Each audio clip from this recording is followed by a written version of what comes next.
weekend na programme be bebru pepe la programme ka weekend na mais il bi ya programme dabla ka ala tabla e nyefe ki ala utala ta tanke fanon kana solo ki take vraiment c'est l'islam qui gagne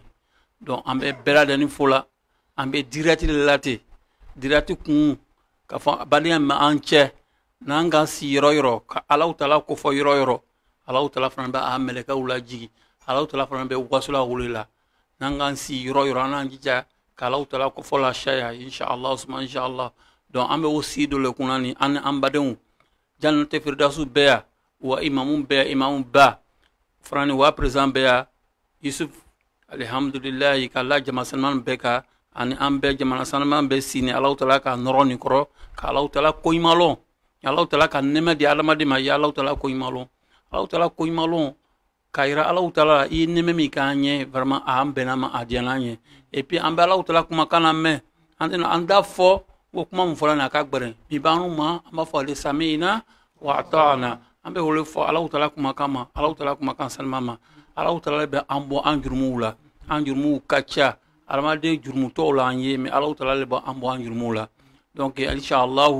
ngai mamun beya abena direct damna direct bina kuma jumalega kuma ambe dona zulhijja ambe dona zulhijja temps wole bena linga serima mais sanika zulhijja temps c'est ko jumon le baga kono imam bena dala burudu ka fa hina ka fa mal ko nyima jambela le mala bogala dini fon dara yerenne nimro wa fichela le abisi ka yin ngaluke anga tafsiru kono rola inshallah ka hambe krima la bogala ka sababa ben ambe la bogala ka alma aka hambe hamina ko jara la bogala ka hambe hamina ko jara la bogala ay ka voyage ni kene a voyage vraiment ni ka a sababulo ni ka a valelo ni ka brajilon wala ibisi la teke brajinna ka le malinya srata amanyonche a braji ka bombale mo na fola ku te alamadiya ma ici ku baraki la tunu alamadiya ma wala ibonona ka foko lui là on le voit pas qu'il est tapé que na froyine na fromi atena soro imi alamadiya ke wala ibonona kan so trauma la bokala kala nginu sabati ala bokala kala ngina diambela de la bokala kala ngina diambela de la bokala janatu firdaus ay ka ya groupe to la janatu firdaus mina vraiment ka janatu firdaus kan bege janatu firdaus kono la bokala kan bege janatu firdaus la bokala ambe berade ni fo ambe fo la dante fo limna buena un yerama a buena yerama inshallah ambe fo la dante fo limna o kuma koso amena kuma di mamna tafsiri commencer vraiment amen trop ka di ambela de mala bokara mesra ka lameni kren lamen la be mosu ba enfla direct la numéro be abisi ka worlike mo ikono rafin be islama e rolna ka funyana inshallah parce dalulte almadi mbroki amaluna ko ala mame ou maye amena ke ibane o dalulte e tourni parce biloni déclarer la europe donc ka langin musabati ala bokala ka here ka ambela de ala bokala salu subhana rabbika rabbil izzati amma yasifun والسلام على المرسلين والحمد لله رب العالمين امين اكم الامام ان شاء الله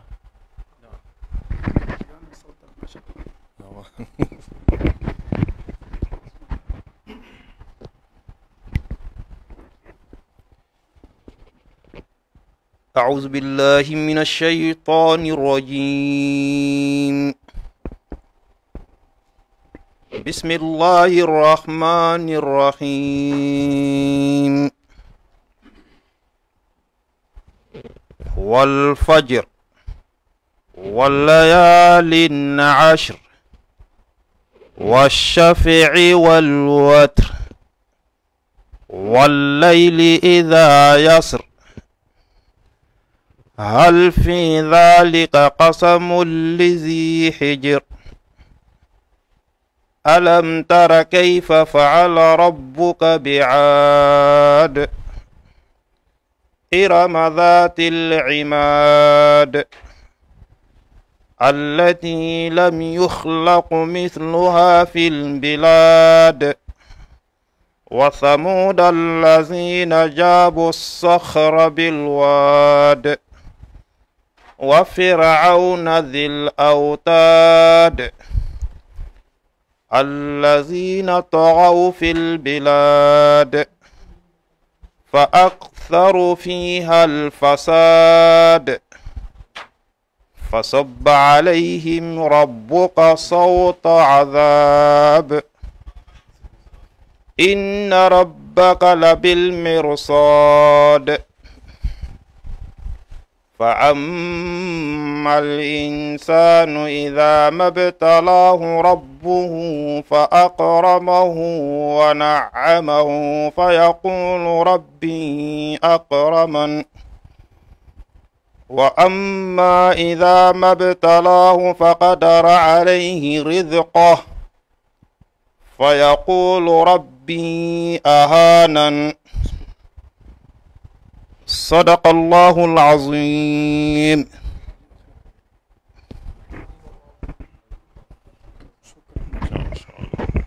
أحسنت الخيرات.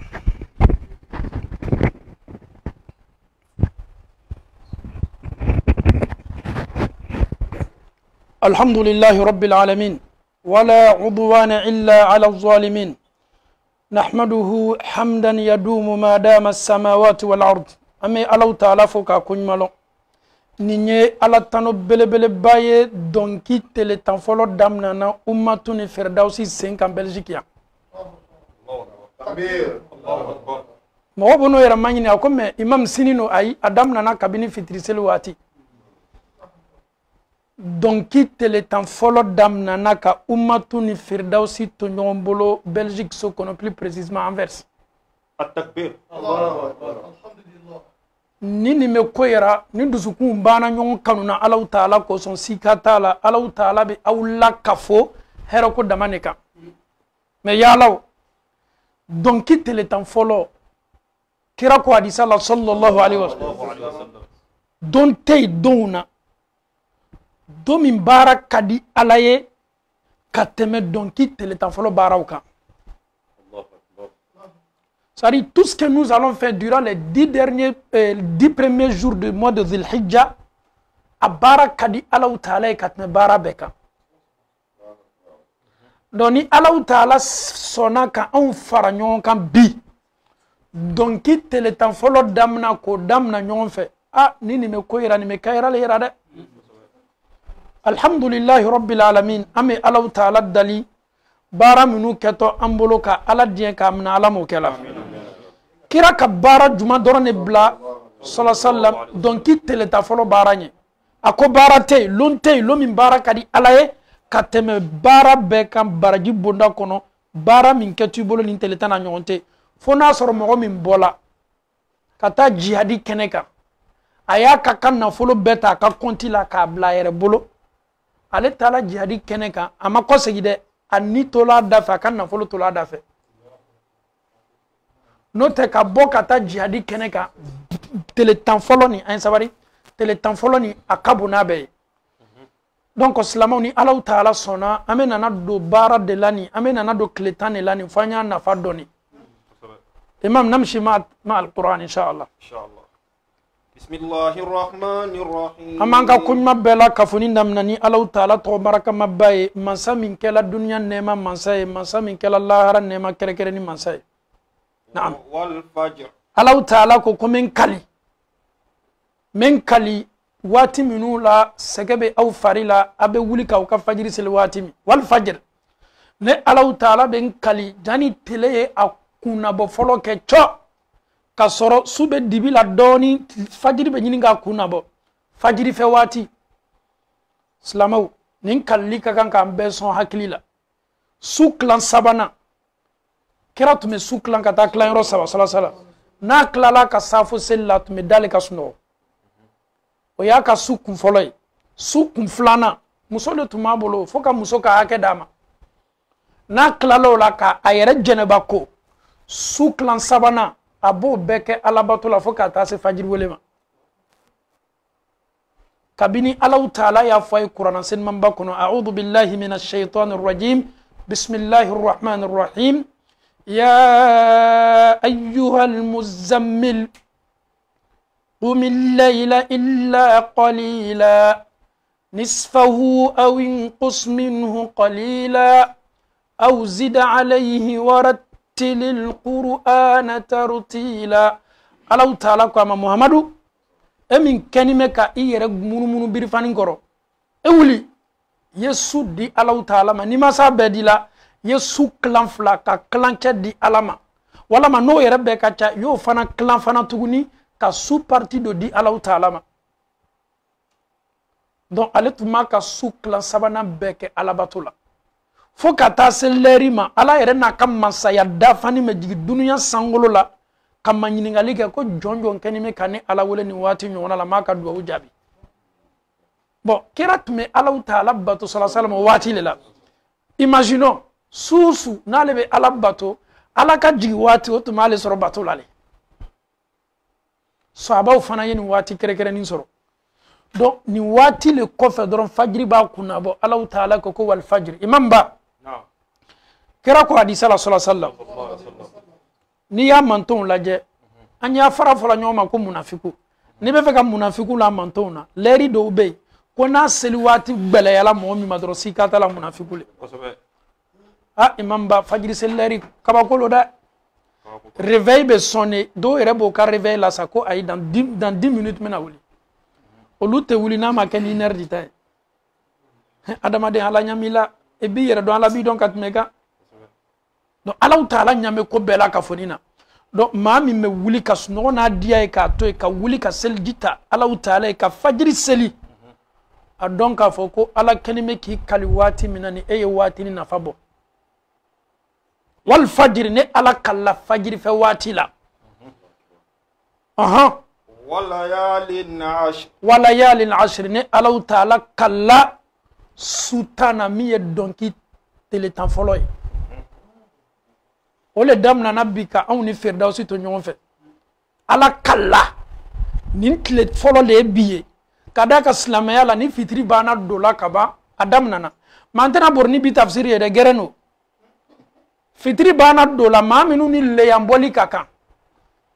ele koni sunna bonda kono ni sur faratike dablala I pharmacie ka adam na ikunzigima I pharmacie parti be I kabakorosi lewa I barakorosi lewa ayi ini ni lili kakan ka dabla mo minu ba Amerique fitri ma do lu fe folo de tamo lu bolo parce que Amerique fitri ma do folo to ma do leri nani wala ma leri loru bo lu ka fitri la ma mi me fe ka pharmacie li ka kun ko feteria bolo ma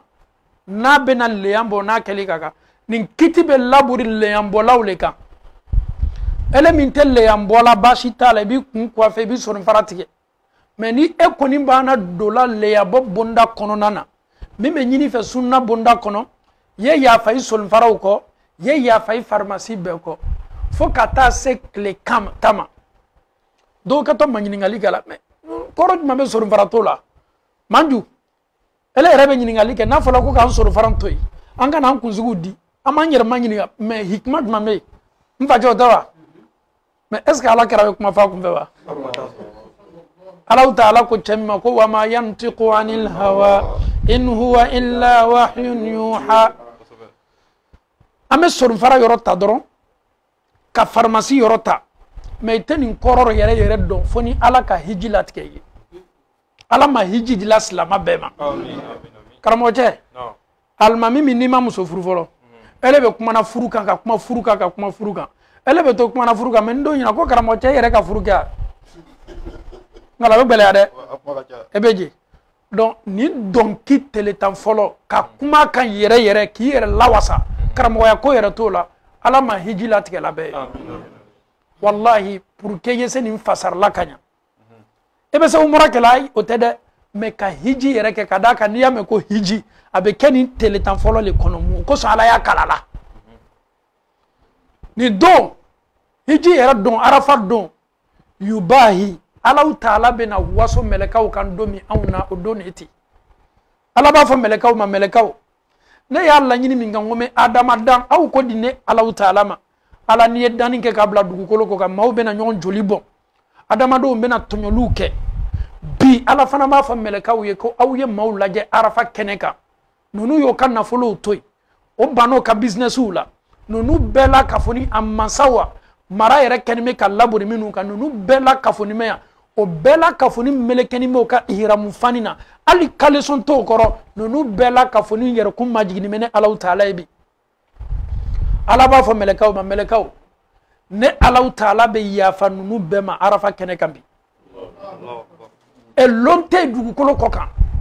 lonte Allahu Ta'ala bolo dugukolo ko ka lo min valeur be se surunyana arafa lona o be tele tan manela ala ko son Allahu Ta'ala ki kalala hiji yere be damna tele segi maw be bo ka hotelu la ka mina magbe a tele kono do maw be na arafa a tele tan maw be ta shetana boyoro o be ka soro dunya yoro tawla maw bo kalle yan so kana tigela hiji de yere ta lon ka fo ko selbe sello parce que arafa lon soufe be shi Muzdalifa isegani me bola kata jamaratu la kata shetana boyoro ni yere fana me fe ki ka tawaful ifada ke ka toy fana sello fana ka segi kana kabala kibi ka tawafu ke allo nyon sege lonte hijila meni sege bebe kala wati mina ya lamede ni me ke ka soro fani me mi kana donc tele segi yado donc tele konondo arafa bila donc tele ta inna kana shetana bonke o benata ebe fakati ka tawaful ifada ke latmado o kofe ni klalo la ebi ni kunli ni wati la kunjigi betola ibolo sun fara betola iborote magasila parce que yika ihramu fani ndu kana munanya sun fara kote tamena na kote lete Allahu Ta'ala be fe ka jon laje ni hina maflali le ifana ya don ka fo kenime ki hira sege Allahu Ta'ala ni sun fara tola no be do akoro be no te do akoro sunna yere la ala kera senyale kadi kere eni Allahu Ta'ala che kabakororo na tolai semenin kelen do ta o kabakoro shibo kadi no be do akoro be no te do akoro o tawa me kieni bela ka foni no supporter Allahu Ta'ala ko so kunzigi fana o tuna mo do yere be kunzigi te se semenin kelen gala fo yo kun kwa feli me ko kanin beto Allahu Ta'ala ko so c'est aider la civilisation ni seniya minula biba yira alala ko janne be se kan yire na dambo ya bunda ko Allahu Ta'ala ne te foye fo Allahu Ta'ala ka jon Allahu Ta'ala ko wala ya lin ash ne Allahu Ta'ala kala donki sultan folola ni ma kakan ka bara kani teletan folo nya sigini ala nya saranya ya bara de Allahu Ta'ala ko inna iddata shuhuri inda Allah 12 shahara ala dunya dan domi ay sangolo dan domi ka dukolo dan domi ala bana ka karutan flata ko fananda karutan fly ala ka dani ne de karutan flani kono ala ka kalo naninta ka fo luma ko li horoma kalo ala yara ko fala tazlimu fihinna anfusa aw kana toroya la se aw yara kuma bara minu keto aw bolo donki kalo nin kono wala ma liyorma kalo nin kono bara wala kadi alayna be liyorma kalo folo kalo mi me bana bi ayere bana bile parce que fitiri bana do dam nana ambola mina o yo chona be fama ko donki makono o yere temena imam basi ma chama yere kalo ko ne liyorma karo la mo chama yere tumalo sari karo mi bana siseni abana bi fitiri feli na be fama ko zulqaada donki makono ni mawbe labenu ke fambe fe kata hijila alama hiji ko dayele la sambera obana li horma kalo do damnana slama ka karo tankelena nazara ka karo tankelena te novembre le ya novembre c'est le 11e mois et le décembre c'est le 12e mois nous les musulmans le 11e mois fait partie des mois sacrés le 12e mois fait partie des mois sacrés. Le premier mois en islam fait partie des mois sacrés et le 7e mois que le Rajab fait partie des mois sacrés. Donc, en bana liorma kalo belebele dola, en dola liorma kalo belebele dola. Allah Ta'ala liorma kalo ni kame ko liorma bonya ni karamali ka abonya ka ake horma kalo e baranyuma minu ketibolo lu baraju be multiplier mais ni tieni fana keli bola julumun ka bode. Ay obetele. Tant que ni koko na baraji kabo alon ka foko la jarabili no julmun kabo de donc alhamdulillah donc ki to damna na yere bara damna bi slamaw tele kelem bebe donc ni na ala kana slamaw foy fa baraji la inshallah ala be jon la je chomi arafallo ni hina mafleliye anema na karama na bonya ko so ala ma hiji seke mo munu ye ala ye fe ya baraji soro kera ko sallallahu sallama koni mamin ka arafa lon sundo abadi Allah Ta'ala fe san tɛmɛni a b'o julumu yafa i bɛ nana don min na a b'o fana julumu yafa hali n'i ma hiji sɔrɔ pour que i ye arafa baraji sɔrɔ diina jumɛn bɛ yen min ka bonya di adamaden ma ka silamɛya bɔ ala bɛna waso maaw la hiji kɛnɛ kan mais anw minnu fana n'an ma hiji sɔrɔ arafa don ko an y'a tele kelen pe sun don mɔgɔ minnu yɛrɛ ma ɲini arafa ye lon ɲuman ye o calcul ka nɔgɔn ni ko bɛɛ n'a fɔra ko sini ye seli ye bi le arafa ye donc i tele kɔnɔntɔn le ye arafa ye an bɛ Alahu taala dali ka a nɔgɔya an bɛ ala m'o kɛ ala ok gɛrɛ bunda dayɛlɛ la ni ɲininkaliw bɛ yen ok inshallah ne bɛna ɲininkali tɛngu i la karamɔgɔ ye karamɔgɔ ɲininka o y'a ta ko ye dɛ bisimila komi an balakaw tɛ ne bɛna ɲininkali kɛ o place la ka da kan an balakaw bɛ leya bɔ i y'a fɔ i ka kuma kɔnɔ tigɛ sani farama kan ka tigɛ voilà donc an ba minnu bɛ kunsiriw kɛ n'o ko kuntigi yala walima k'o kun pɛɲɛ o kunkolo pɛɲɛtɔla si min bɛ burunti ka bin yala o bɛ don si tigɛ kɔnɔ wa inshallah nin ye ɲininkali ɲɛnamaba ye maa minnu n'o ka kan ka lɛyan bɔ a fɔla ko ye yafa o kunsigiw n'o sonfaraw n'o farmasi bɛɛ kɔ mais alhamdulillah fala haraj ni bɛ kan k'i kun pɛɲɛ la walama karamɔgɔcɛ bɛ kan k'a bomosi pɛɲɛ walama n ba bɛ kan k'a kuntigi min ye kunda ye si minnu bɛntɔ la alhamdulillah sariya la baasi t'olu la sariya bɛ yafa olu ko ala ma bɛnna saba ma bisimila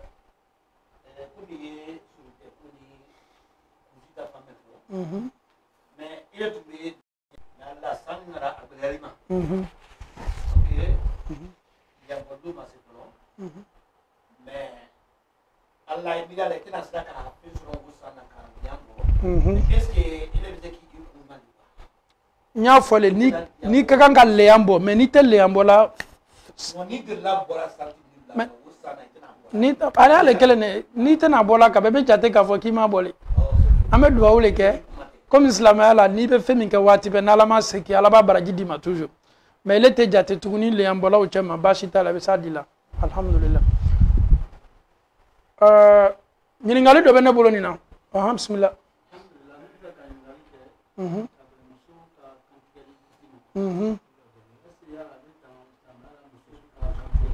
cɛ le ye awula bihi ni cɛ tɛ baasi t'a la inshallah ala ma nɔgɔya la mɔgɔ fana bɛ leyan ko ta k'a fɔ ko saga cɛman alhamdulillah ko ɲuman b'ale ni saga cɛman ma sɔrɔ i b'a kɛ musoman fana baasi t'a la mais n'i y'o fɔ mɔgɔ y'a fɔ ko an bɔ ala ma nɔgɔya la baasi t'a la leya ye fɛn ye fɛn min n'i y'a bɔ k'i yɛrɛ gbɛrɛ Alahu taala la ni ala ɲɛsiranya ye ni Alahu taala ye ɲɔgɔnmɛ se kɛ min ye walama misi se kɛ min ye baasi ta question posée là c'est des questions quand pour que lamɛnbagaw ka question faamuyali ka jaabi quoi ok inshallah fana tiɲɛ leya ye mun ye fɛn min adamaden ka kan ka a joli bɔn k'a yɛrɛ gbɛrɛ Alahu taala la namu min taala ka bɔ Ibrahima yɔrɔ alayhi salam a tun bɛ Alahu taala ka layuruka dafa min kɛla a dencɛ Ismaila kanatigɛ ko la donc kantigɛli fɛn min nana kana d'a ma ka kumabɔli kɛ Ismaila la o fana kɛla namuyan ka diina la seli alhamdulillah ni ala y'a se kɛ ye an n'a bɔli le ka kan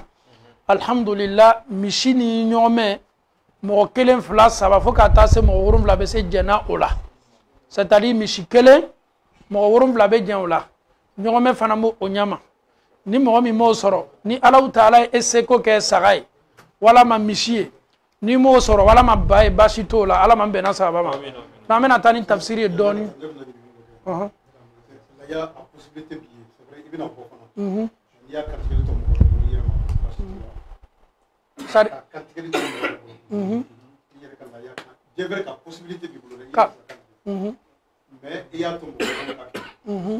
non baasi foyi t'o la min ka gbɛlɛn layanbɔla kɛtɔ laya min bɔla ni ka suratul hajji lajɛ Alahu taala ko lan yanala Allaha luhumuha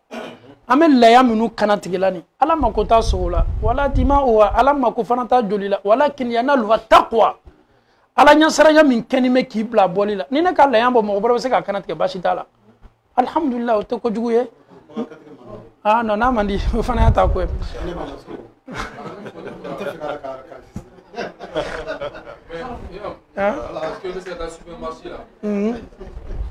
Aïe, sabari, question n'a pas qu'à bon, Inch'Allah. Vous avez un supermarché là comme ça, vous nous venez sur le livre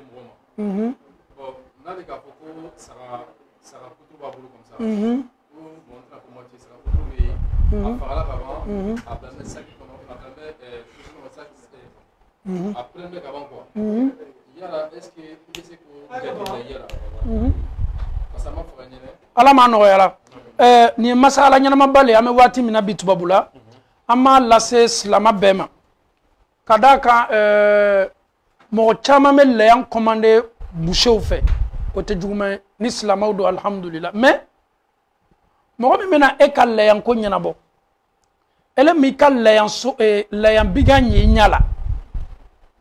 o ya foloy aka fa wati mina ma bo kalama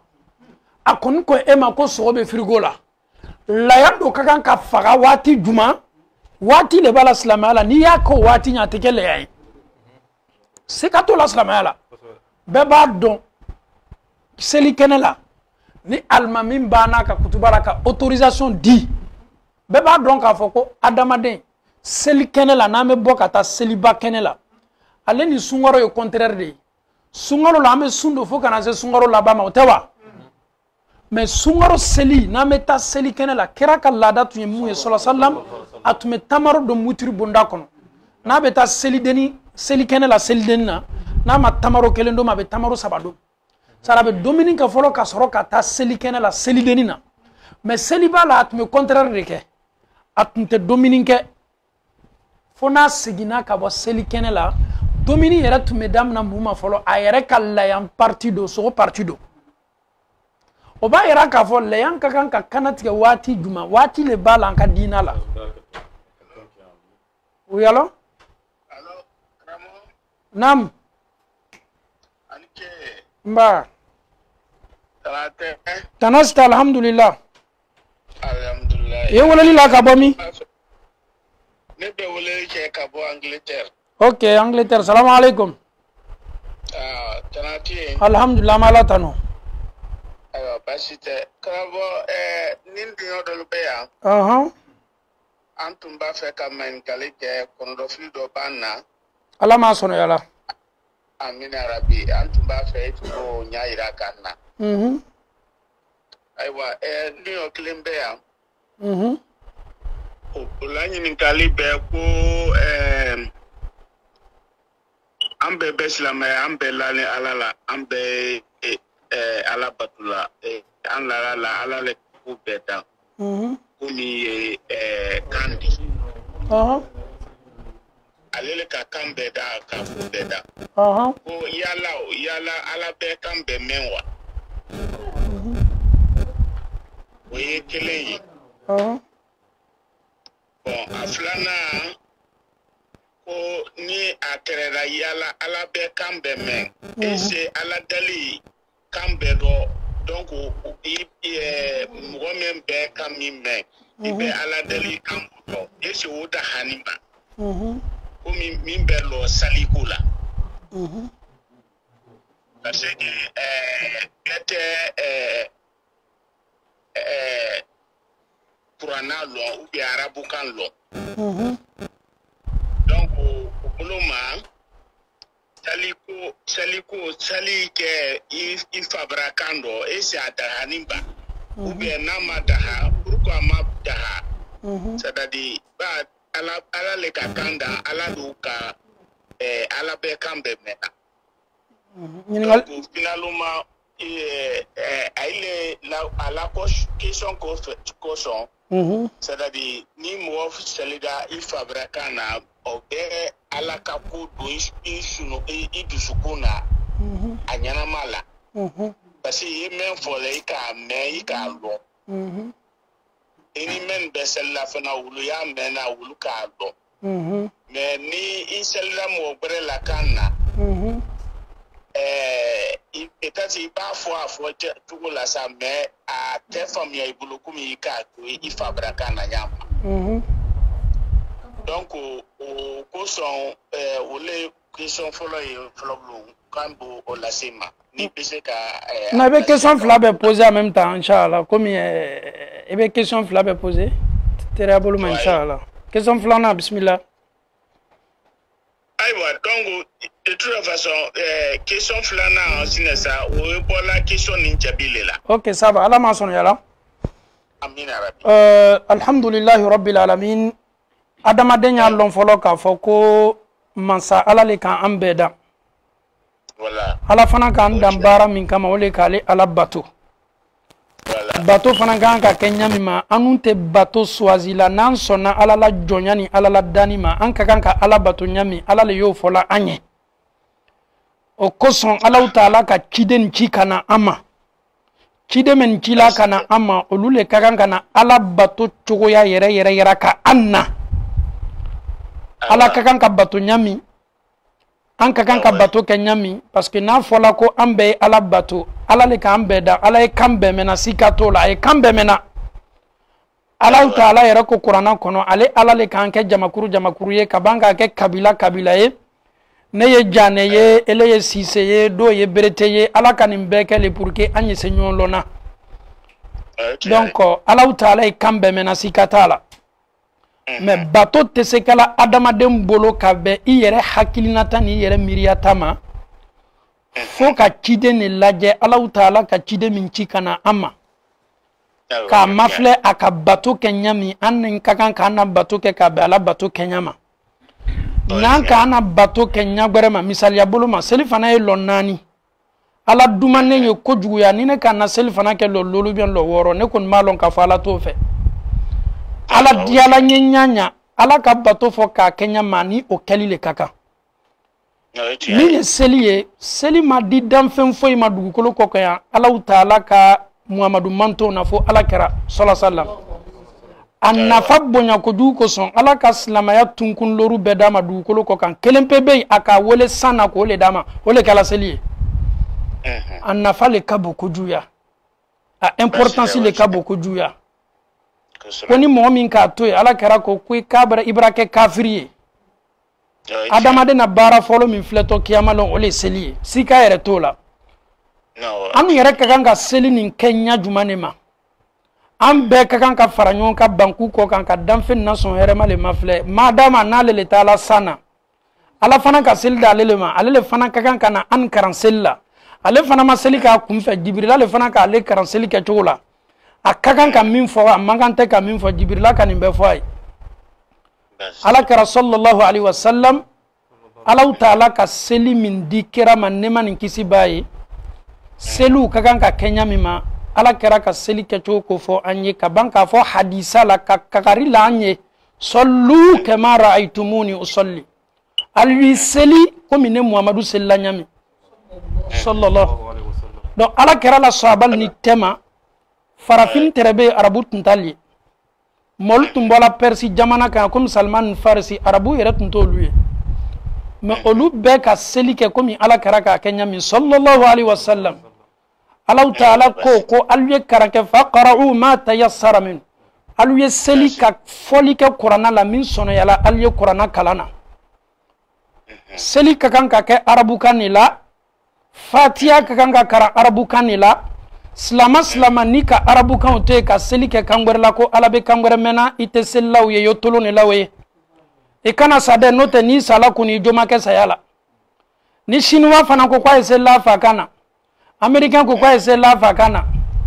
depuis duniya dana mɔgɔ dɔw bɛ olu ka siya ni an ye o la kan sabatini ka tɛmɛ an na kan kan olu développer ni an ye mais olu k'o yɛrɛ majigi ka seli kɛ sawura la ala kɛra ka seli kɛ sawura min na sallallahu alaihi wasallam seli tɛ bɛn kan wɛrɛ la kuranna kalan tɛ bɛn kan wɛrɛ la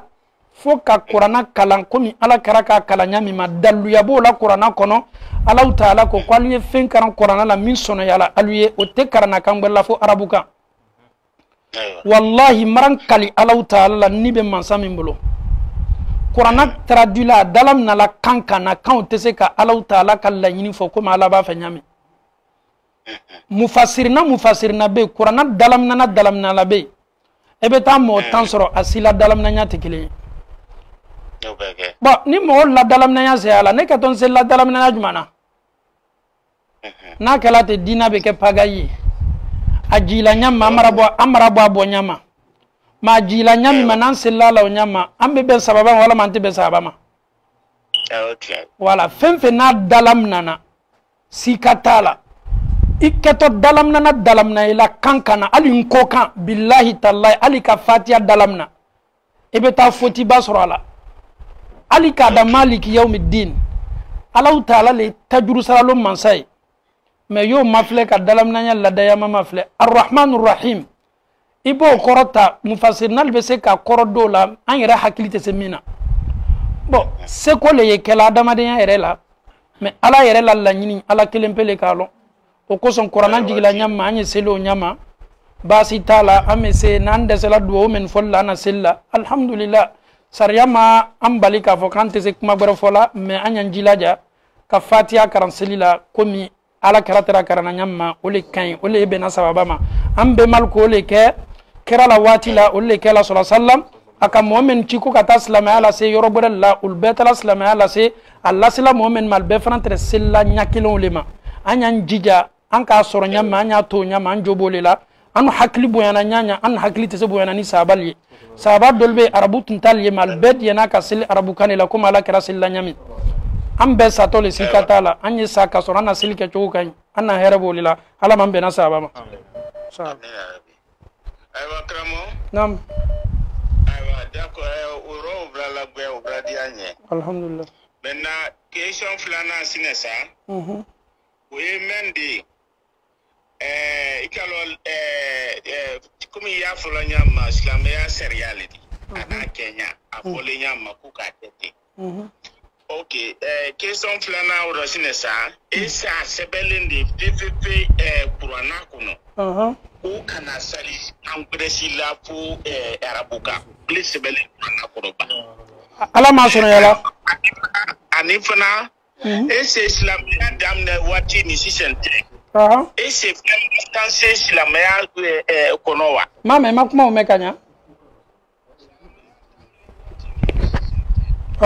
ese femba sanse ube fema fraka mentu make koroma ube fema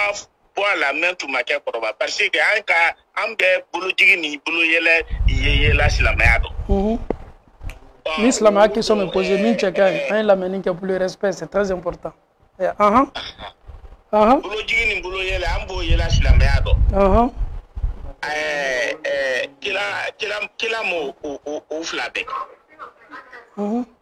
c'est branya donc o familial bulum anya o familial nyanyi na sinesa donc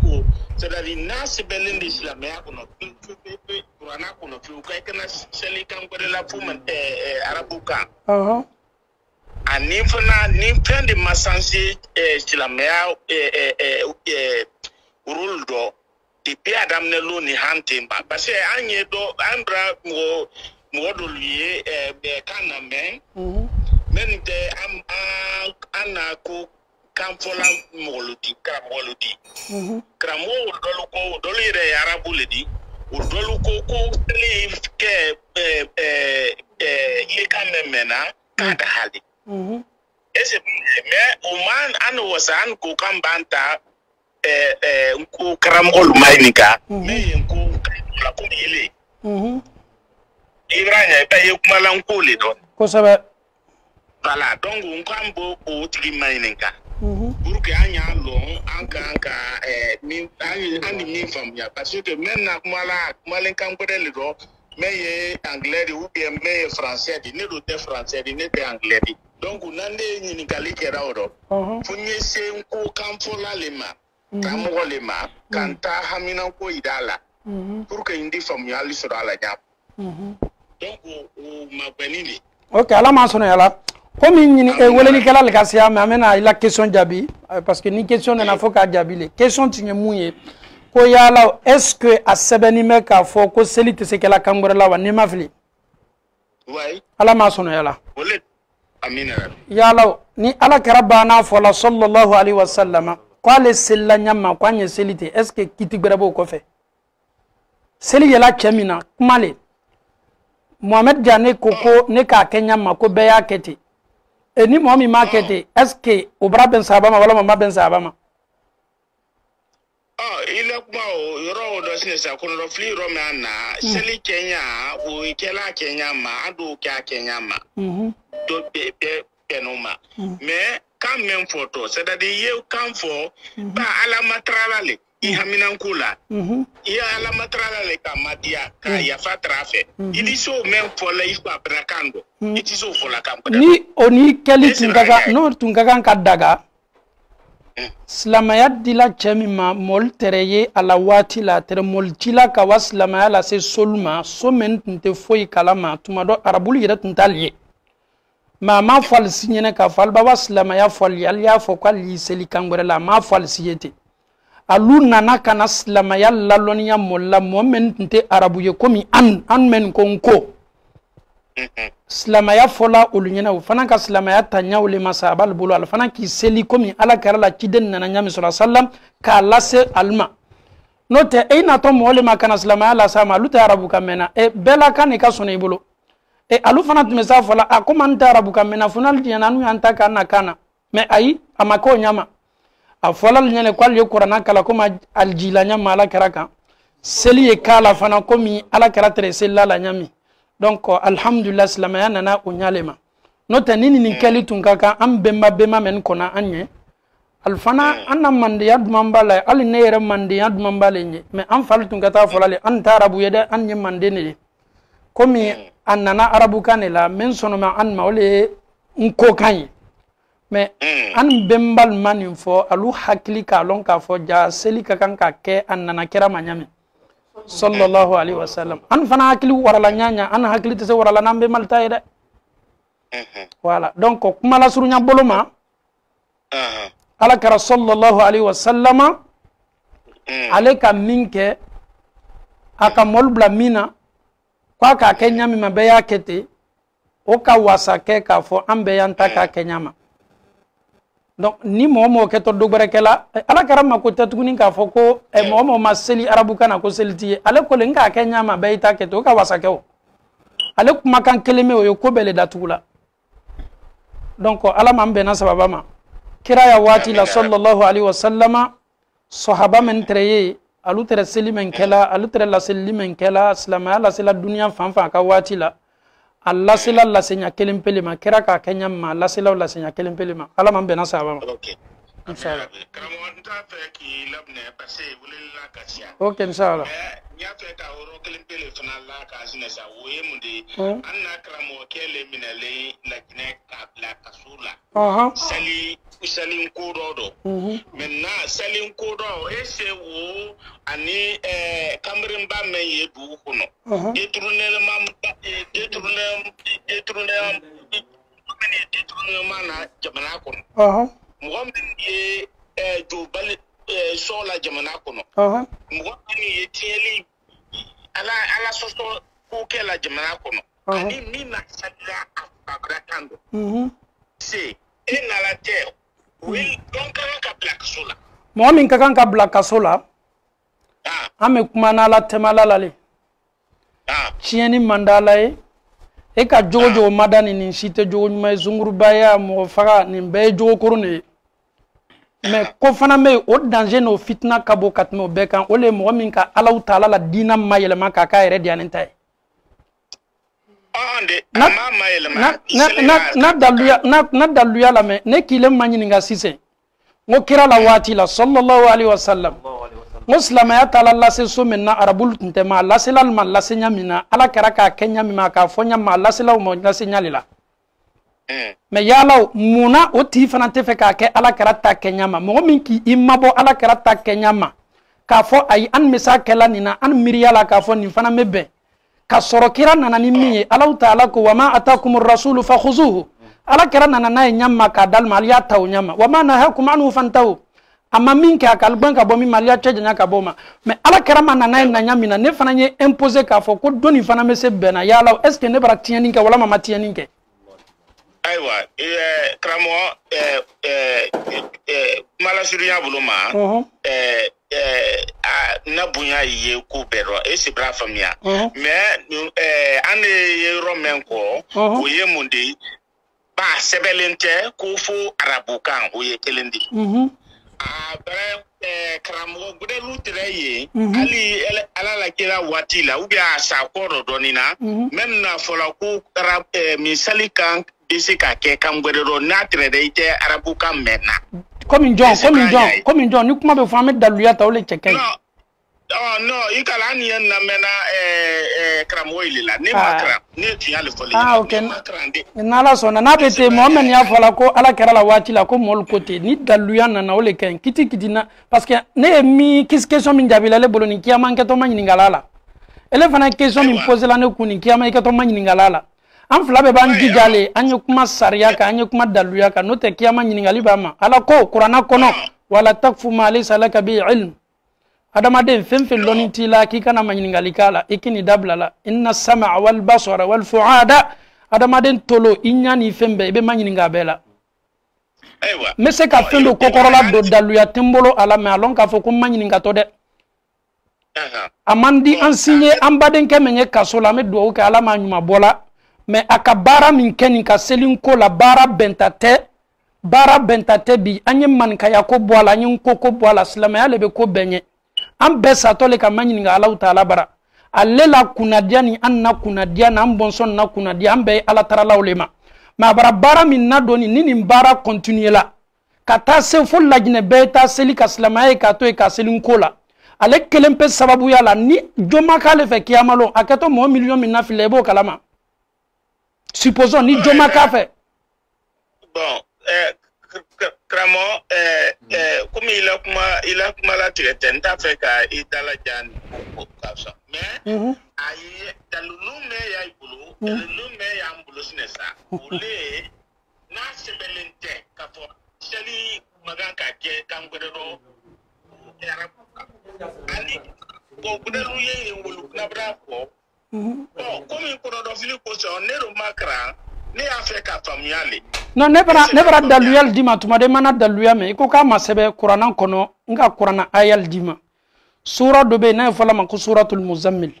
Alahu Taala ko k'alu ye fɛn kara ala seli kɔnɔ fɛn min sɔnɔyara alu ye kuranna kalan na o don kuranna min ye karanna seli la o ye cɔ fatiha min ye karanna seli la o ye cɔ Alahu Taala de k'o ɲini an fɛ o kosɔn fatiha kɛla seli tunkun dɔ ye seli tɛ mɔgɔ ye mɔgɔ min ma fatiha karan fatiha ba dalamina ka traduire ne ni ele bolo e be nko tafsiri tanabɔ bi e be nko tafsiri dalamina kitabu fila labɔ ne yɛrɛ mɛ ye kuma nani ye ne baramɔ jɔnjɔn ye nko ɲɛfɛ baba jane ni ne bɛ ye mɔgɔ kelen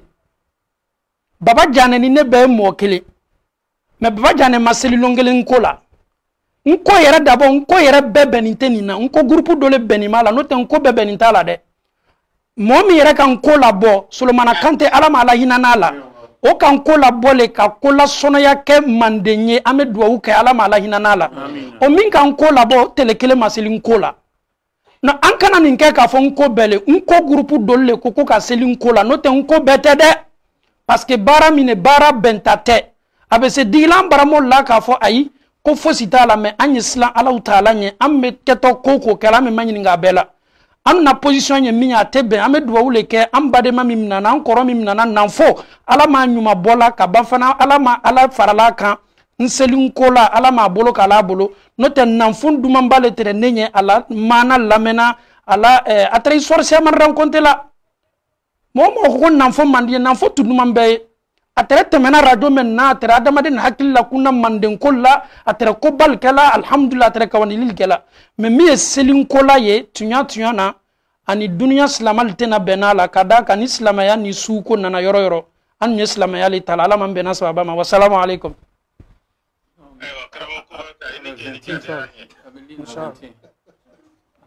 allo assalamu alaikum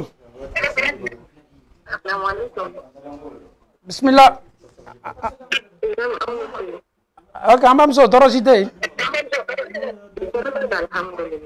ok bismillah maraka ko na president non amam so be se ka tie ka wole like parce que ya réseau ça crache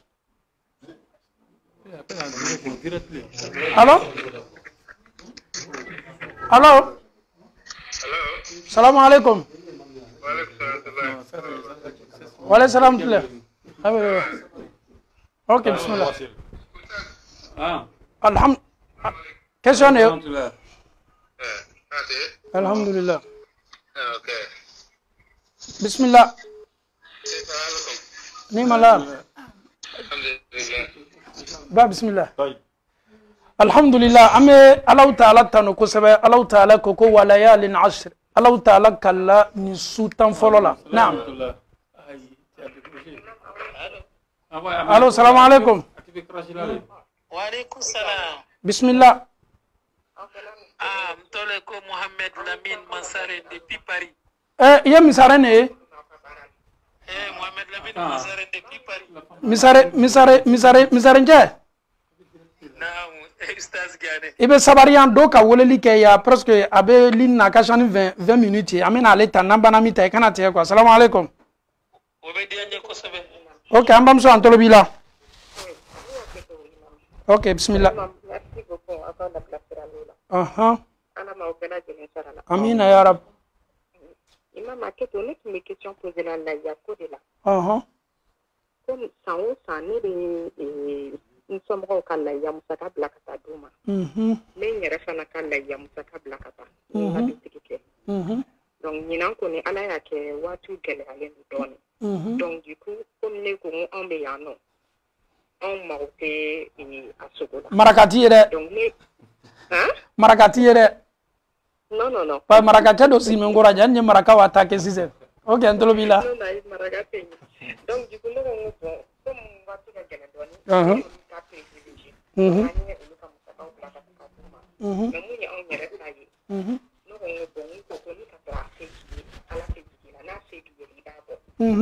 Mais il est bien hakili mafia nous dormir au monde on ne connaît pas la patate maman à manière ala ma no e be bala me ko sebe leyan kiti doni kala ya bla bunda chama kono do ko sunna do ko sunna mu akada do beye fo ka ba kitima ni ala ya seki na boli kaka na se fana ma ke ya bena ka bika mo be nyina ko do ko son leyan ko la mo minu ni ala ma leyan seko ye be ya bla kuna ka fo ki ka leyan bo ala ka rasul sallam na tunya ka leyan fa leyan flale tume fa bolo leyan tume fa bolo ale na ka demba ya ka leyan tongele manton tena leyan se sur la ala ma ni baraji de la bema donc kira ye an bɛɛ ka leyan bɔ n'a se t'an ye n'a se t'i ye k'i ni yɛrɛ kɛlɛ mais n'a se b'i ye i n'a bɔli le ka kan i n'a bɔli ka kan fɔlɔ yanni ye mɔgɔ wɛrɛ ta bɔ parce que silamɛya fana o de bɛ yen hali n'a fɔla ko sunna min don fɛn fɛn charité bɛɛ bɛ daminɛ i yɛrɛ de ma donc an bɛ duwawu le kɛ ala ma ɲɛ mɔgɔ kɛla fɛn parce que masala gbɛlɛnba le ye ten ele ya mɔgɔ sigi mɛ leyan kɔnɔ na ele yɛrɛ fana bɛ fɛ ka leyan bɔ a caman na ele ka tu privé la le baraju do la ka di do ma an bɛ duwawu le kɛ ala ma se kɛla bɛɛ ye ka harijigɛ seniman di b'i ta bɔ k'i fana ka mɔgɔw ta bɔ inshallah ala ma nɔgɔya la ok barakallahu fikum ni ka tigɛ allo salamu alaikum salamu alaikum wa alaikum salam wa rahmatullahi wa barakatuh bismillah somɔgɔw ka kɛnɛ ma fɛ ka ɲininkali kɛ kɛwale dɔ la an bɛ kuma sirila misiri dɔ la yan faransi yan musow bɛ ya biɲɛ ɲɛma kɛlɛ ma an bɛ musow ya biɲɛ ni ɲɛma kɛlɛ ma ko la na u kunsi bɛ fo sefu kɔ la u tɛ musɔrɔ siri u tɛ foyi siri u bɛ ko la ni budi la ka taga misiri la ten yala est ce que u bɛ daga siramaya la est ce que mɔgɔ fanga kan ka to ka seri o misiri la ten wa u bɛ mɔgɔ kan ka jumɛn kɛ o tuma muso le ye mɔgɔ laseli la non bon comme loolu la kun y'a fɔ n ye ma ko muso kunnakolon bɛ yɔrɔ min ko hinɛ mɛlɛkɛ tɛ jigin kosɛbɛ an bɛ taa seri kɛ voilà point but très précis n ye ɲininkali yɔrɔ bɛ wuli ye quoi ala ma nɔgɔya la allo oui allo n ko ala ma nɔgɔya la amin Allah mɔgɔ minnu bɛ kan ka seli u ka misiriw la aw ka misiri seli ka ɲi baasi foyi t'a la mɔgɔ min bɛ na ka tafo t'a cɛ ma misiri la seli t'a tigila mɔgɔ le mɔgɔ min fana bɛ na ni mɛsi ye misiri la normalement a ka kan ka fɔ ye a ka kan ka lali mais ninnu ladila ninnu bɛɛ bɛ nin kalama bɛɛ mɔgɔ bɛ a kɛ tegu de bonda kɔnɔ donc Allahu Taala do be bato minale na kala dafali bonda kono ka Allahu Taala ka hakke bela tanga ame duwa ko ya ala ma hakili madilo ma no te ka bara ke kiyamalo itata baraji soro yere nye o bara o ko bayda donc ame Allahu Taala di dale ala hakili madoma ni anyam badon ye filis la ka ame duwa ko yi kanda be ala de bolala mambe kandala barakallahu fikum wala nyanya ngali yoro fitin do fana kumbe ni ngali ni chedore kan kwa chemye tadi kafunyo ya sirata kanyashi ayre wulu dema fu onana ke fonyo we uninyo fu awulu de re buru nana se ama tellement aya se ku beke wala sa ka se ka dabla ka mo utaka ka fo mo were nyele du kono wala sa ka se ka dabla ma se ka dabla fu wulu de re buru nana se awulu fama ni ko siraka yana siramya bi jumen fo ola wallahi ni ala tumalla yuruta ala karam mantun yi sallallahu alaihi wasallam no tella jabat teri ala luti kam mawkani kewal munu ye ni ala taala e dugukolo da ferike noye an tatume teri ani nimbe i era wolode ye min soro o era wolode ne temena mo fe ko ka kuma ni faya wolode ne temena mo fe ka kuma ni faya kata ka fo abamso e bas abamso era kuma dala abamso ko dembe kan galone da afakela mais fo bamso era nana mangam me donola ka kuram mene ka nya siria ni kawaliyama ka den deli ko den kana kuma labo ko den ale sutra bon ko ni madabla den fana ye asiro yele yele makata shi afa ere baya bon ko mais malgré tout ça meta don akoy ala tiso mo si day maga den furu ko mala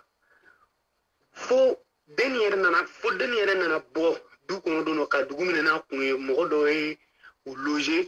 a den loger après maintenant ko den fana kuma fe ka kos ko o tu fana ko deli ko den conseiller kata lun ko mais den ko ko le reta fe ka fa ke yi anya la tu parce na la yi dron ale du jube wo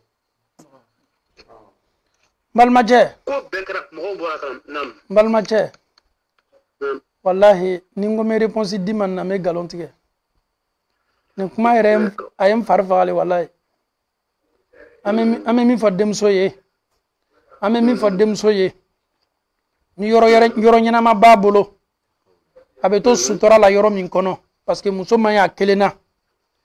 ka bo afaka la jarabili ni bunda kono aye imabo afala iyera ko sisen ko chete bola ko afa ya jogo ni ko so abe ban demuso kakan ka nyasi almaminde mami me so kono ni ladiride katani kuma fo fai ni balma bala ni korcho bala no luba kalama ni chebola ko mi fa alebe fe kam mana le kena denye donc almami ma nyini balma u fe olube ke denka kotigiye deme do furula ka boni la jarabili kono donc be fo demso ye ni yere demso sugu yere wallahi ni yere fola ali mo mi yere ka to demso furula be décourager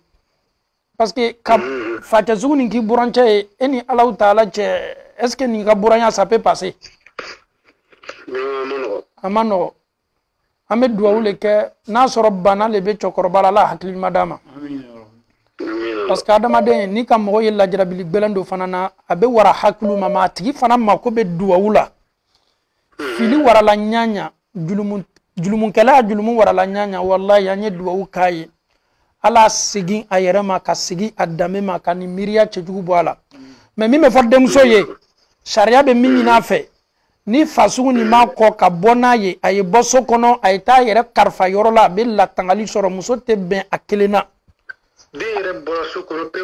ako katte ko sigi so kono to fusira voilà donc akana ta yere di yoro gberewula aya yere bla yorowula tumado famin ka korosi be burakan yoro mi azulmaramu nasro balma do bala abe se yelemana o fe nasro ye muso tigiye olu fana kan akana na botte kata kumfe ka bur fitna do ye katinya sin fitna do ma donc ni chefana bola demso ko alhamdulillah demso bi jilaja na ko ni me francile francu almamu be amo ate français abe farafinale abe farafinale o kan no ko sebeke ibe abe quartier minu la ka sunna almami minu be slan alanya ko luka contacter DJ bien di sunna almamu vraiment lu bena mademenin ke ko sebe ka pour que ka demso do furu nyana mamba do la pour que ka boni la jaba ko inshallah vraiment ala ma demso mademena inshallah mais amuso yere yakobedi chere muso yakobedi chere furu muso demso ba demso ba benye foi tala Allahu akbar alama fana kunna na fara chere ka saka demso kale vraiment me duwa ke alama setana bola fama farla vraiment amena kuma da kada ka ni question wara la nyado ma ante on préfère ne pas trop parler an kana an dan sawo inshallah wassalamu alaikum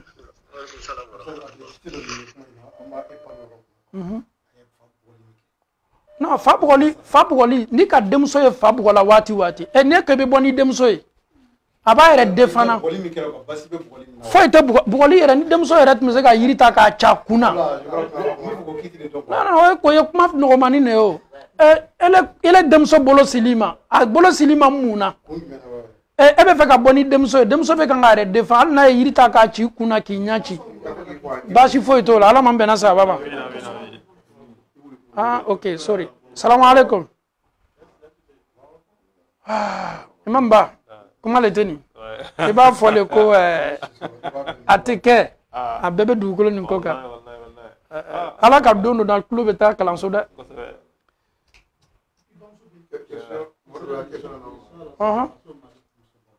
bismillah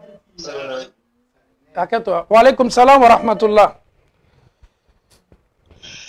Moussa Diané, ne me fera question de numérique quoi. Et en fait, Mousso Kai Djaoutakuno, Oulkatoire Oube, Naï Djawata Oube, Oulkatoire. Bien, il y a le canon. Oui, parce que tout va fond, chaque endroit tout va fond pour Mousso et Djabouta. Mais moi, je vois que pour attendre Mousso et Djabouta là quoi. Mais où il va fond, Mousso ça fait pour voir non. Vraiment mbalmaje ebe wala la jamana jumana France wallahi question nyama baleti almamu de misaliya we karamo de exemple we tunyalo ala be se ka muso di almamu ma muso minu klo ka gbele almamin chama mo seko ke ka seko ke mais do yere fana me ayi muso te hijabu do muso te hijabu do be sigi réseaux sociaux kan ko muso sutarata est-ce que yere nigala oui est-ce que ete kanga slamaw de jamfa ouais vraiment voilà donc o ko sama ni slama be fe ani Allah taala ka sharia ta ka baraka la ngana adama don jogo la jere sutara tali kiti yere adama de manana yere ala de ya fo qur'an kono ko ala ka rasul sallam afi muso ye ko ye sutarata afi demso ye ko ye sutarata fo mu'minu yo ya fo muso ye mu'minu muso ka kan ka sutarata ni ala koko ka ko minta o kala diago ya wala mama ka diago ya wa kala diago ya wala donc ala kuma kan no sika fo itala donc ni karamo mi muso mata kuno laje be ala le laje kada ka kelene sato karamo fana na sala nyingali ba makono nawo amaka ko ni ye karamo ye ko koro ki ikaseni wala me do to arjina ko na no cheka ja nyona de voilà donc non kana karamo to fo yande non te na mo to fo voilà mbeto mette to ko ko ante to fo voilà en fait deux plans na ko ay no ko so fe passer franchement kon mata ro jan kala na bo ne rebi to kilomètre toujours bo mo so ga ita to ko mai ba fo wati jama mais bon en jama fana be ni ma kala ni be zamu ta karamo fana ma ni fana ye bo olu ra ba fo ko ga muso kwa ijabuta ko akanya kan mais kakla ka ituguni o do muso be franchement ijabuta la bo téléphone na ne reste la ka imaginer en fait en ma kanya na ma mais afra ko muso kwa ijabuta en fana be ka muso yini ala ka muso no ma mi ijabuta mais na fana be ka ituguni karamo ko fana do muso be ijabuta la bo franchement mbalmache oui est-ce que an t'a fɔla n ko anniversaire man ɲi wa? Si ouais. mais yala bi mɔgɔ minnu ka jugu anniversaire la ni bɛ karamɔgɔ tɛ wa? Ah oui karamɔgɔ don. voilà donc me kan k'o de f'i ye ni b'i ka diina kɛ Alahu Taala ka kumakan minnu fɔ a n'a ka ciden ka minnu fɔ ele y'i bolo k'o la faut jamais regarder l'individu. C'est vrai karamɔgɔ ye misaliya ɲumanw de ye mais k'i n'i bolo k'o la ye Ala kumakan lajɛ k'i ka baara k'a la o de kaɲi Ala man bɛnna sababa ma.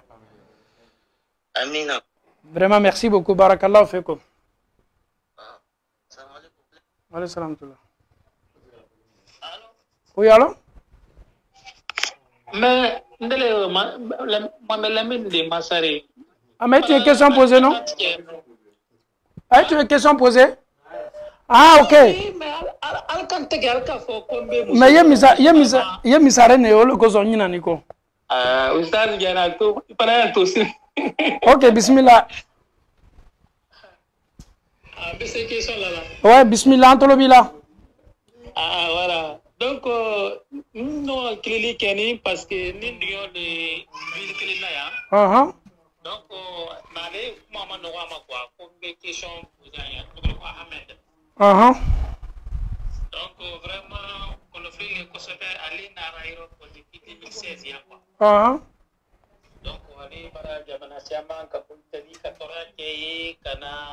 francia mais la kullu belman kosobe. Donc au téléphone maintenant ça fait 2 semaines aller par la tout wati ba bes nous fingulba akin kinna afari yorobe. Na kila ka be wulu yesubo la quoi. Ale be sura sa de ke katabine giranye wallahi ya be sali kosobe sa kunnu ya be kasali ma pa pan sali ka la sino ai pa ga masila be ko wulu ya ki san quoi. Donc afari be pa ma dibiti da jamra wa hôpital là mais toujours ça ne va pas. Me fe Camilo na subola wulu fina na wuli la ba ye ka fa fari bara madimi.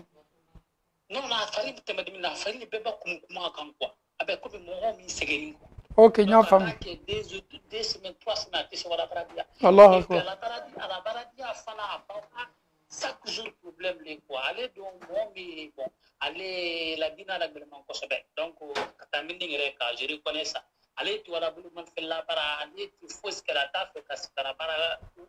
une qualité. Donc, on va avec la solution, nous demande de la pour gagner de l'eau. Franchement. Donc encore alhamdulillah para ustaz gena ye ligne nabi karamba wuli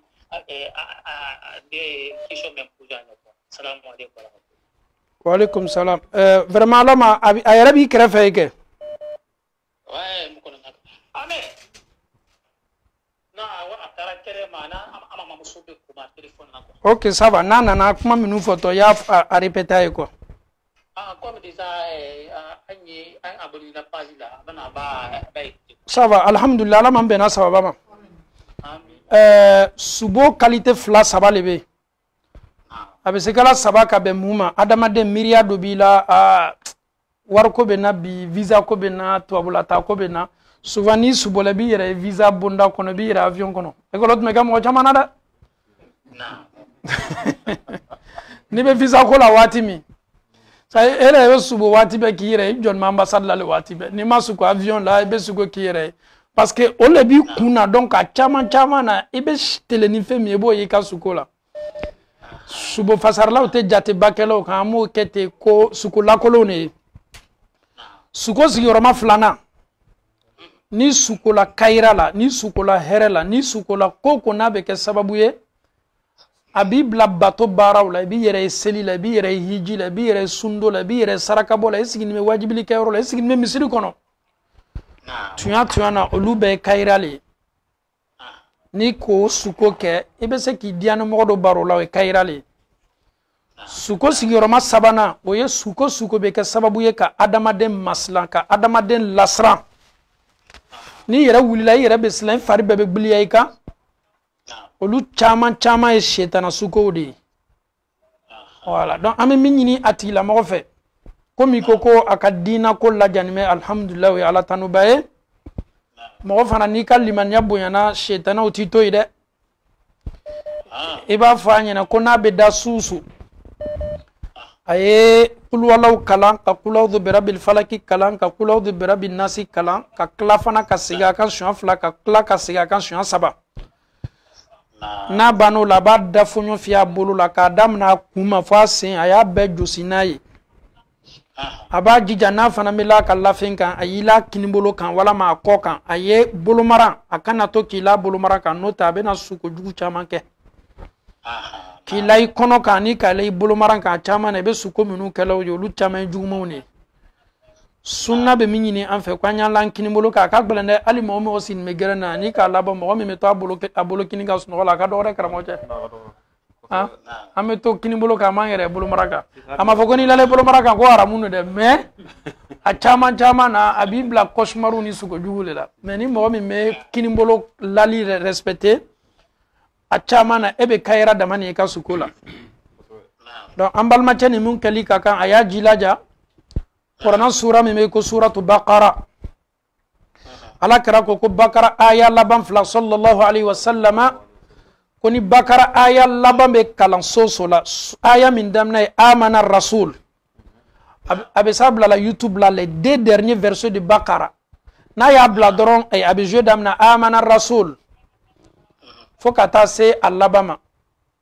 do ayto ko bla la bongono kachaya fana mena madame ko sebe parce que shaytana o te de bona shaytana o be borbonye bakara be kalambo mina surtout a aya laban fla donc aya jila jafana na be bo dondo kata kenema shaytana o fana ya yere latanga lubela bismillah tawakkaltu ala allah wala hawla wala quwwata illa billah ayo fana fo na koni bola journaux bela fana protéger ni Allah taala bolo na be do aka sokono bismillah abe salamun bla ka soroka do nunu ne kawaluye na adumela ninka chama na bayre Allah taala kala tangali bonda kono akana ta yere di morima akana ta yere di nasi sebelama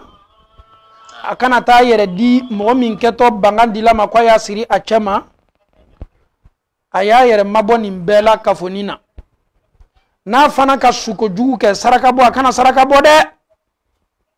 na yere ka bo yere la ka saraka bo bashitola na wulila na ka suko jugu ke aye lofla selika di alama na bana ya foko alanga suko minkeni juguma min mala yentanga ka bo juguma mbema kira ko sallallahu alaihi wasallam ko toro ya fo ita soro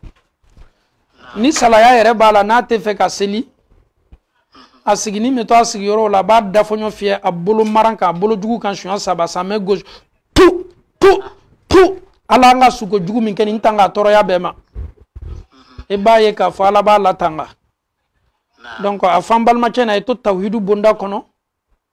ay to sunna bonda kono ni Allah taala sona ala bena Allah wasakai inshallah ala no inshallah amin inshallah donc il y a 6 ok mais ça rentre bien question posée Jona voilà alors ambe karamo chamana me YouTube sans faire les réseaux sociaux sans faire karamol vraiment la problème na voilà non on peut faire dans le village même faut 300 fois même 250 fois même 100 fois est-ce que moi donc ni ka fenye réseaux sociaux ka karamo keta fala ka be faida dima aketo femin dile me bi jilaja ika almamin sabatini milo me kawandili ke sunna kan amma nyinga yala eske nin sabatila ala keralawa na kunyina kwa ma sabati yibolobola dina te kumfe koye e aluka faida di mo manyanya est ce que aw fanga kaboni ala keraywa voilà donc kuma la surunya boloma a faida kana adama de jawuli a shamanye miri alla benungle ka danga dinala note duwa mi yerabe keccani musoya wati ala kera modugo awuna ala kera bena mundugo ana Allah taala ko chamima wama huwa ala al-ghaibi femfen dila ma kwa ya be fanye amma kono na jugu ya ke fem foiga al nabe do aka sokono nabe do aka nyengena fen sabati la lo be foni me e jome na tolonga on hakilla tuguni ko ninke shwa watan wala ma shwa keme saba ah wala no jani ya fina sunnata iketo minu lamena folo ya chikana mo be karamo sen ma be ya chikano ma ko manyini na ko ka ma sabati ala kira la ka badra ima bala d'accord ala sonya pasa kala nyanya ale mo nunu wati do lal be se ka kuma ala kira hadisa do ka albole ke ko albe se ka mo tromper ni kuma kan keme tuma do hadisa kelen sabati ni kelen se kala la ngal lo mo minule d'accord ala ma sonya ala problème ta comme jamaa ka shande misaranja ila nyini ngali brase adam na okay okay okay amina assalamu alaikum ustaz wa alaikum salam wa rahmatullah bismillah itunna okay sawa bismillah wala ustaz ngado yenu porono jabili do le fana ma fana mbolo inshallah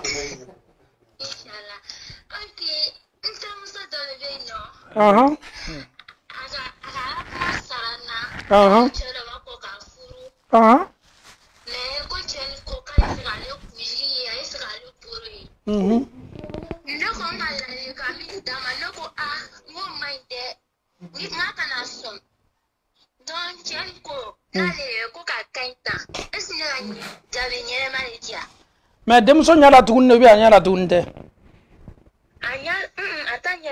voilà.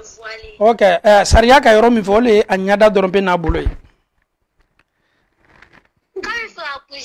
Non, abo fle muso kunzigi be abolo kala kuma alebe fe kamne ke muso la.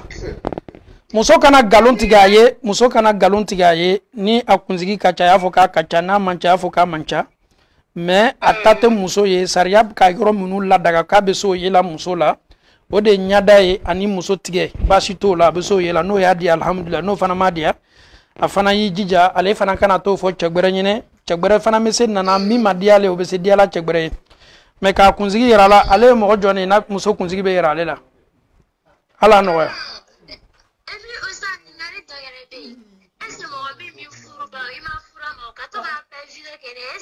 ana ma ya fitna kabo abese nana ni fitna ya mai ale raben bela furu ko re fana medi amblanche maboy ko folo okay ala no ya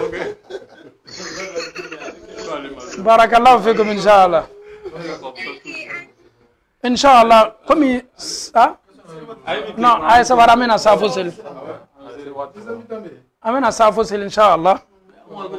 okay inshallah la mano yala ame Allah taala dalika bensema madama ala mo kala amena safo sel inshallah kabanga dezomramta wassalamu alaikum wa rahmatullahi wa barakatuh